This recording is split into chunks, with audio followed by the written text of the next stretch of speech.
Si gadis malang membenamkan wajahnya di pelukan Duk. Semua orang di sekitarnya terdiam kaget, tak bisa berkata-kata.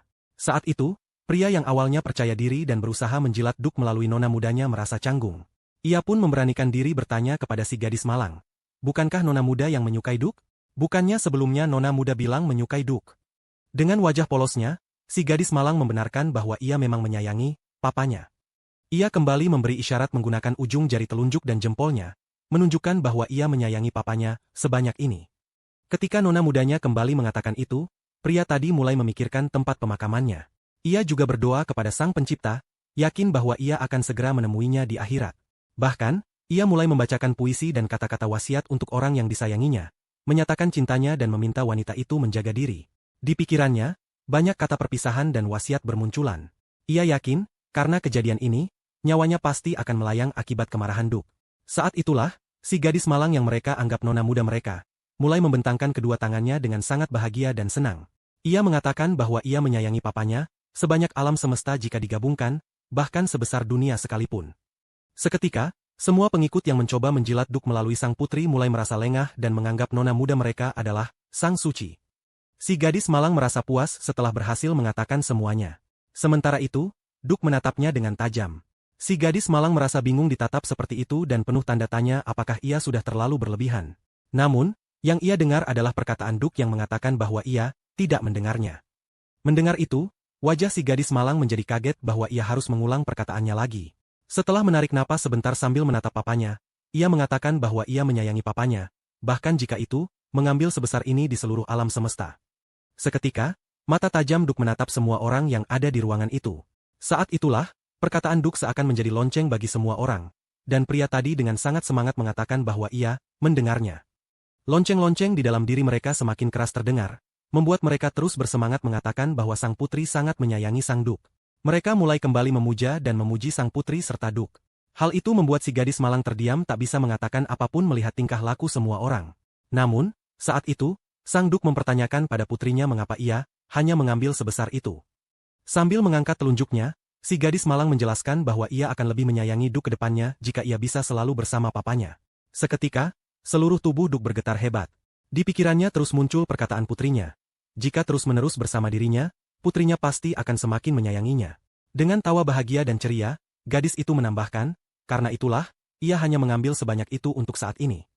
Ketika si gadis malang dengan bahagia dan senang memeluk sang Duk, terdengar semua orang mulai memuji-muji si gadis malang.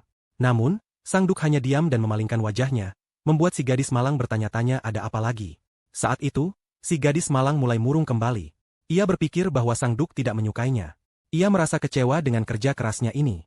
Saat itu, sang desainer merasa aneh karena ukuran bajunya lebih kecil daripada ukuran yang dipesan sebelumnya. Ia melihat gaun yang ada di tangannya itu dan menjelaskan bahwa gaun yang akan dipakai nona muda akan sedikit lebih besar. Namun ia menegaskan bahwa itu tidak masalah karena akan ada proses fitting. Mendengar itu, si gadis malang terdiam melirik desainer itu. Karena itu, desainer meminta Duk untuk menurunkan sang putri agar diukur. Namun, si gadis malang menanyakan kenapa harus ada fitting.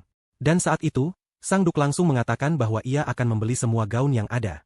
Mendengar itu, desainer terdiam kaget, membayangkan butiran-butiran emas yang akan ia dapatkan. Sang Duk kembali menegaskan bahwa ia akan membeli semua pakaian yang dibawa oleh desainer itu. Semuanya. Desainer merasa bahagia membayangkan dirinya bisa tidur nyaman di atas tumpukan koin emasnya. Dengan sangat bahagia, ia membungkuk dengan sungguh-sungguh mengucapkan terima kasihnya. Namun, saat itu, sang Duk memiliki syarat. Sang Duk meminta agar semua pakaian itu dibuat sesuai dengan tubuh si gadis malang. Si gadis malang terdiam kaget. Ia teringat bahwa saat itu ia memakai pakaian yang sangat longgar sehingga ia sampai bisa menggenggam lengan bajunya sendiri. Saat itulah mata si gadis malang terbuka lebar. Meskipun ia tahu sang Duk bukan papa kandungnya, ia juga berpikir bahwa sang Duk bukanlah orang jahat seperti yang dirumorkan. Hati sang gadis malang pun tersentuh akan perhatian kecil yang diberikan oleh sang Duk kepada dirinya. Saat itu, sebuah kereta mewah telah tiba di kediaman Duk. Terlihat Tier sedang menatap sinis ke arah kediaman Duk tersebut. Dan ketika ia melihatnya lebih dekat, matanya terbuka lebar dengan kesenangan dan kekaguman. Ia tidak menyangka bahwa ini adalah kediaman Duk Pyratron. Kediaman bak istana megah. Tier seketika telah jatuh cinta dengan kediaman Duk ini. Dan saat itulah sang putri Markuis Tarenka datang dan disambut oleh seorang pria yang tidak menyangka bahwa putri sang Markuis akan datang berkunjung. Melihat tampilan pelayan itu, Tier mencibir, apakah ia perlu izin untuk melihat sepupunya sendiri? Meskipun begitu, Tier tetap bisa masuk, Namun sang pelayan mengingatkan bahwa lain kali pastikan untuk melakukan kunjungan dengan resmi, dan jika tidak dilakukan, ia memastikan Tier tidak akan diizinkan untuk masuk. Dan ketika Tier pertama kali memasuki kediaman nona itu, matanya terbuka lebar dan merasa sangat takjub. Sebuah ruangan yang sangat luas dan megah terhampar di depan matanya. Ia tidak menyangka bahwa tempatnya akan sekeren itu. Memiliki karya seni yang sangat indah, bahkan ada air mancurnya segala. Ia dengan tergesa-gesa berlari untuk melihatnya lebih dekat. Dan saat itulah ia melihat lukisan yang sangat besar, lukisan Duke Pyratron. Ia tidak percaya bahwa ada orang yang sangat rupawan seperti itu. Ia pun membayangkan dirinya menjadi putri Duke Pyratron. Namun ia kembali sadar, meskipun ia bukan putrinya, setidaknya ia adalah keponakannya. Ia sangat yakin akan dirinya, bahkan para pelayan sangat menyukainya, apalagi pamannya ini pasti akan menyukainya juga. Tier terus melangkah dan berpikir bahwa semakin kejam seseorang, maka semakin kesepian orang itu. Dan ia yakin pamannya ini sangat mengharapkan kehadiran dirinya. Ia merasa bahagia dan senang memikirkan semua itu. Ia menegaskan bahwa, anak kotor itu, tidak cocok tinggal di kediaman seperti ini karena hanya dia yang cocok tinggal di sini. Dan saat itulah ia sampai di tempat si gadis malang. Ia melihat tampilan gadis malang itu dan sangat terkejut dengan tampilan indah dari gadis malang tersebut. Tier merasa terkejut melihat bahwa gadis malang sekarang terlihat sangat berbeda dari masa lalunya. Ia mengepalkan kedua tangannya, bingung bagaimana ini bisa terjadi. Kekacauan di kediaman Duke. Tier menatap gadis cantik di hadapannya. Kecemburuan melingkupinya hingga ke ubun-ubun. Dengan gila, ia melontarkan makian, menyebut gadis itu tidak tahu malu, seorang anak dari ibu yang berselingkuh. Telah melahirkan anak perempuan yang kotor dan tidak sah. Hak apa yang ia miliki untuk tetap tinggal di kediaman Duke? Sudah sewajarnya bertingkah seperti wanita murahan. Meskipun gadis itu sudah lama menduga asal-usulnya, mendengar makian itu secara langsung tetap menyakitkan. Pada saat itu, sebuah sistem tiba-tiba muncul, memberikan tugas mendesak. Selama ia membalikan plot yang membuat frustrasi dan berubah menjadi pemeran utama wanita di dalamnya, menampar sepupu sombong itu, ia akan mendapatkan tiket lotre 2000 koin emas. Kegagalan berarti kehilangan sementara kemampuan khusus yang telah diperolehnya. Koin emas. Oh, koin emas. Tidak ada yang lebih penting daripada mendapatkan koin emas. Dengan tegas, gadis itu menerima tugas. Ia melirik Tier dengan tawa dingin. Apakah ini pembelaanmu yang rusak? Aku bahkan belum secara resmi mulai mengabaikanmu. Melihat gadis itu tidak lagi mudah diganggu seperti sebelumnya, Tier semakin kasar meremahkannya. Mengenakan pakaian bagus. Apakah ia tidak tahu harga dirinya? Itu diberikan kepadamu karena belas kasihan pamanku. Kamu akhirnya akan ditendang keluar oleh pamanku. Saat itu, gadis itu melangkah maju, menatap Xiao 11 dari atas. Anda berani tidak menghormatiku. Apakah tidak ada yang mengajarimu etiket? Sikap gadis yang mengesankan membuat Tier sedikit kewalahan. Ia dengan marah kembali mengutuk gadis itu sebagai benih liar.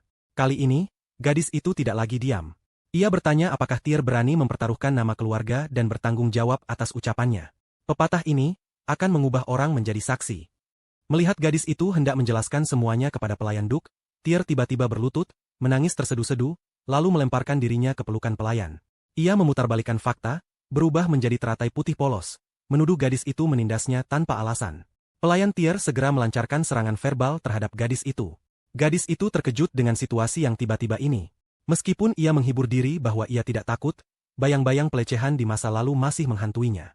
Pada saat itu, seorang pelayan bergegas maju untuk melindungi gadis itu. Kedua belah pihak saling beradu argumen untuk wanita muda masing-masing, terlibat dalam pertengkaran sengit. Melihat bahwa jumlahnya sedikit kalah, Xiao 11 berkata dengan sangat sedih bahwa ia telah membawa hadiah khusus.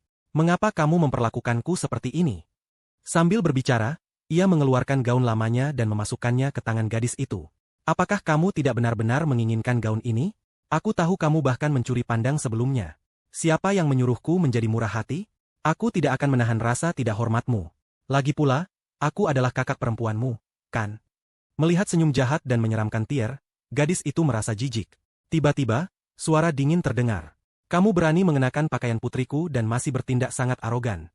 Duke berdiri di pintu dengan ekspresi tidak sabar, tatapannya tajam dan menakutkan. Pelacur sepupu itu, dalam upaya untuk menggantikan status bangsawan putri Duke, sebenarnya menjadi gila di depan umum untuk menjebak gadis itu. Tak disangka, pada saat kritis, Duke tiba-tiba muncul. Gadis yang mencuri pakaian anak perempuanku masih berani bertindak begitu arogan. Ternyata, 1 jam yang lalu, Duke menghadiri pertemuan di istana. Seorang menteri menyebutkan pembelian krim puff untuk putrinya, menyatakan bahwa sebagai seorang ayah, membeli kue sus untuk putrinya secara pribadi akan jauh lebih berarti. Duke yang berada di samping tidak bisa tidak memikirkan putri kecilnya yang lembut dan lucu di rumah. Jika aku juga membeli kue sus untuk dibawa pulang, mungkin dia akan menciumku. Namun, toko kue sus itu laris manis, dan mereka mungkin sudah menjualnya habis sekarang. Hanya memikirkan ciuman itu menjauh.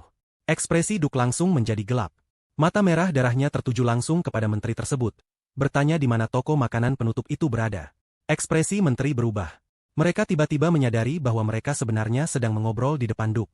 Bukankah itu berisiko bagi hidup mereka?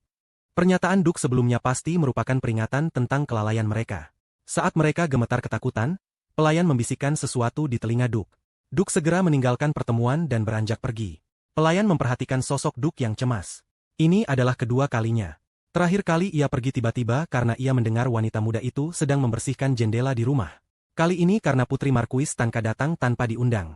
Di mata Duk, ia tampak lebih marah tentang pelecehan yang dialami wanita muda itu selama bertahun-tahun daripada tentang Marquis Tanka yang menggunakan nama Duk untuk menipu. Ini adalah sesuatu yang belum pernah terjadi sebelumnya karena keluarga Pelatin berbeda dari orang-orang biasa. Duk dan ketiga anak laki-lakinya secara alami tidak membutuhkan komunikasi emosi. Melihat Duk khawatir tentang wanita muda itu, pelayan merasa sangat puas. Duk kemudian mengatakan bahwa ia hanya memenuhi keinginan seorang ayah. Namun, ada beberapa hal tentang putriku yang ia temukan sangat aneh. Anak ini juga mudah tersinggung dan banyak menangis. Ia bahkan mencium wajahku dan tertidur di pangkuanku tanpa pertahanan apapun. Duk tidak memahami perilaku ketergantungan ini sama sekali. Namun, yang lebih membingungkannya adalah reaksinya sendiri. Setiap kali ia bersama putrinya, hatinya terasa geli, dan itu juga akan berpacu. Ia selalu ingin memberinya makan, dan tangannya tidak bisa menahan keinginan untuk mencubit wajah kecilnya. Hanya dengan melihatnya saja sudah membuat ia ingin menggigitnya, bahkan menghancurkan tembok. Baik secara fisik maupun mental, gejalanya cukup berat. Ia curiga ia terkena kutukan oleh Marquis menggunakan darah serum untuk merapal mantra. Pelayan itu terdiam. Kutukan apa?